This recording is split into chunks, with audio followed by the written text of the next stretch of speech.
In this video, we will be doing a pre-earnings deep dive for the Nvidia monthly chart, the weekly chart, and the daily chart. We're going to be talking about what I think is going to happen from a technical standpoint as we head into earnings. Now, over the past couple of weeks, I was very, very bullish on Nvidia. You guys know that we played this breakout from April 29th up until about last week, where the BX finally closed red and we were able to have a 20% profit. Now, I closed my calls down here. I had a really, really good return on those call options, closed it way too soon. But if we were following just the BX bot and the BX strategy, it would have been a 20% return on shares. Now, if you want to get this BX trender and learn the entire system that we're going to talk about here for free, the link to our 12 series masterclass is down in the description. There's no credit card, no fluff, no BS. My goal is just to truly share with you guys my strategy. But the only thing that I ask in return is that you respect the process. You don't try to shortcut things. You don't try to just take one or two courses.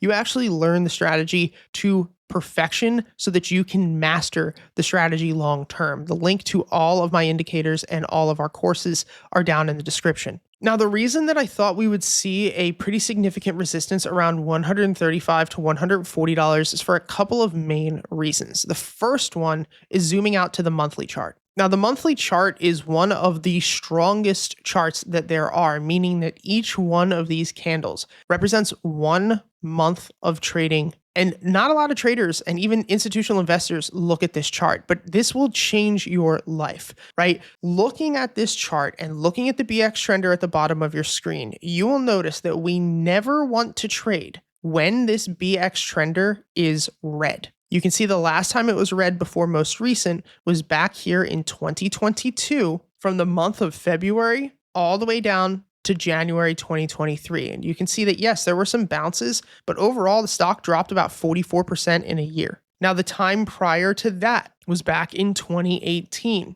where once again, it did almost the same exact thing. The stock dropped 61% within close to a year. So anytime that this BX is red, it doesn't mean that the stock has to crap the bed. It just means that it's not ideal to be trading this to the upside. And you can see that as of right now, as we go into earnings, yes, there's a very solid bounce here, but the BX trender is still red. And this is why I had a lot of caution as far as just not trading this. Like, I have not traded this stock since November up until that recent trade. Now, if we zoom into the weekly chart, the same exact principles stand. If we look at this weekly chart, you can see that we don't want to trade when the BX trender is red. This is why I didn't trade this through November, December, January, and February, March, or April. Only at the end of April did I start to trade this once again. So anytime that this is red, it is not ideal to be trading long.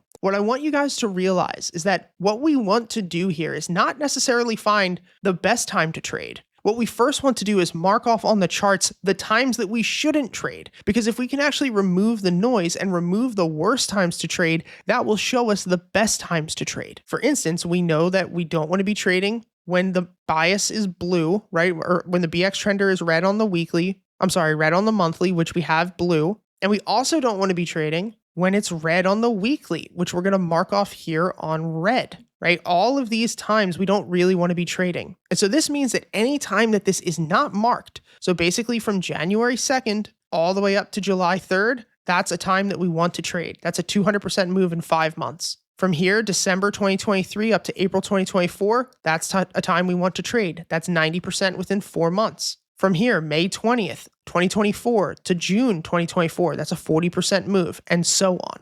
Now, something else that I really do not like from a technical standpoint is this head and shoulders pattern that we're currently seeing. Now, a head and shoulders pattern occurs when price breaks out and we make a push up that ends up pulling back down. Now, this pullback normally is going to be down to this support level, which in this case is about $90. From there, price bounces off the support and makes a higher high. This is where this head formation ends up showing up. Then it sells off into the same exact prior low, in this case $90 that we saw before. Price bounces again to meet not a higher high, but the previous shoulder. And this is normally where we top, and then price comes back down to test $90. Now, I want you to understand as we go through all of this, I have no positions open. I don't give a shit if this stock dumps. I don't care if it pushes to all-time highs. I'm just being objective in my analysis. If this monthly chart was green and this weekly chart was green as it is right now, then I'd say we're just going to push to all-time highs. It'd be very, very, very, very easy to call. But the fact that that hasn't happened means that there's still about a 60% chance that this rejects here and that we pull back down. Now, if we go into the daily chart, which is the last one that we're going to look at, and we just remove the overlay of the bot, I want you to notice this volume profile on the right side of your screen. This volume profile shows the amount of shares that have been traded since November of 2024. This thick area of volume on the volume profile from 140 up to 138, this is called our point of control. This is normally going to be the area that we reject at. And so when we take all of this information into account, not just one piece of information, the monthly being red, the weekly showing strength, but a head and shoulders pattern in play, the daily BX being red as we head into earnings, a resistance, which is a point of control here, also showing, we have much more bearish evidence, in my opinion, than we have bullish evidence. Now, of course, this move coming up is not going to be about technical analysis necessarily. It's going to be about earnings. And that is what's going to drive this. But I want you to understand this more than anything. Technical analysis and what we're doing here, especially on a monthly chart, this is not a horoscope for men. I see that all the time, and I guess it could be if you're just doing it for fun, but